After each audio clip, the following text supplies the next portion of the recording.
At first value, you see a whole lot of, there's not a whole lot of young people inside here. In fact, kunabo mama mostly.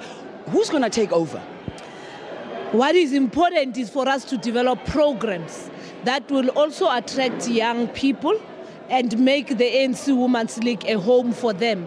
What is of importance as well is an appreciation that people like myself, we became activists in the women's movement from a very tender age. So it also has to do with the conscience of an individual, but also the leadership that is provided by those that are at the helm of the organization. I do believe that through the ANC's organizational development programs, we should make sure that out of this conference, we have more of a program that will also address issues that are affecting young women, issues that are affecting white women, middle class women and poor women in the rural areas. My intention in participating in the commissions and chairing one of the commissions is to make sure that what becomes the primary product here is a program for South African women. You've actually touched on an issue that I wanted to chat to you about.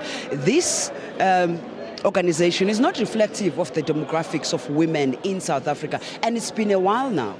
There are those organizational challenges, and that's why we need to reflect and say 21 years after the unbanning of the African National Congress, yet we have had Helen Joseph, we had Rahima Musa, we had Sophie de Bruyn in the leadership. How do we actually entrench those values within the branches of the African National Congress Women's League to understand, but also how do we make sure that the programs themselves become programs that make us to reach out? Because it can't be just an automatic thing. We have to project those of us who are in leadership and through our organizational agenda, make sure that we make a Mrs. van der Merwe to understand that the issues of triple oppression also do affect her. But we also remind a Uma Dlamini, who's somewhere in Kanyagute, that we are here on her behalf as well, who is as yet to have access to clean water, who is as yet to have a road to her village.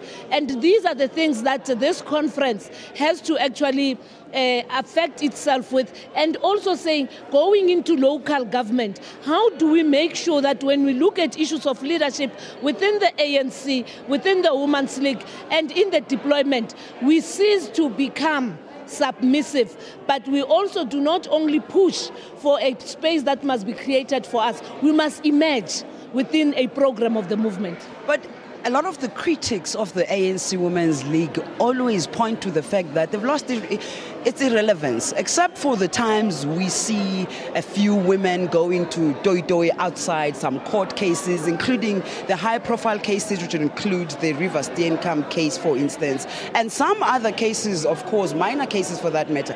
What else does this organization do for women? This organization can pride itself that in the development of policy, we have been able to influence government. And we can also pride ourselves that it is the ANC and the ANC only that has got a gender parity policy, and no other political organization that South Africans vote for, women in South Africa vote for. So the responsibility on the emancipation of South African women has been squarely on the lap of the ANC Women's League and the African National Congress. And hence, the burden and the baggage that we are carrying, because this responsibility has remained a responsibility of one party. So it becomes important, therefore, that through advocacy, as the ANC Women's League, we are also able to build a broader women's movement, something that has collapsed. We need to remember that the Women's March was an initiative of the ANC Women's League, but it was a federation of South African women, which was more inclusive. We had a women's coalition when we were going to negotiations in CODESA. And what we now need, we need a broad women's movement that must take South African women forward as we deal with radical economic transformation.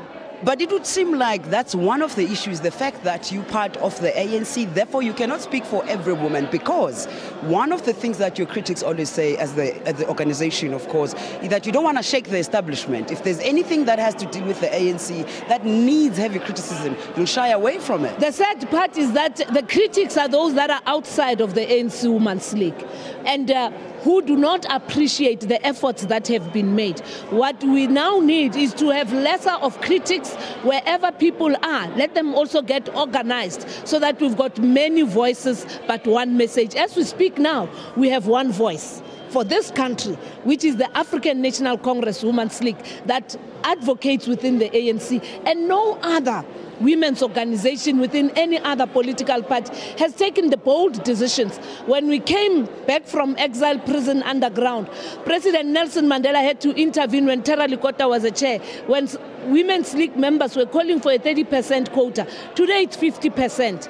We are now pushing that it must be legislated. So yes, it's correct to have critics, but it is important that South African women must appreciate it is only the ANC Women's League that carries the agenda and no other women's organization within any other party. And we are not even ashamed. We will continue, we will falter on the way, but what is of paramount importance is unity of purpose, the program to take the struggles of our women beyond issues of leadership contestation.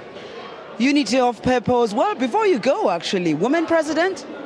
Well, I do believe in any member of the African National Congress who's a leader to can actually assume the helm of a president. We have had deputy presidents, we have had premiers, you've got ministers, you've got leaders in the SOEs. It is time. Well, I take it as she's endorsing a woman president. Nomvula Mokonyane, thank you so much for joining us. As usual, you know, we continue with this conversation as Mamu Nomvula is exiting swiftly.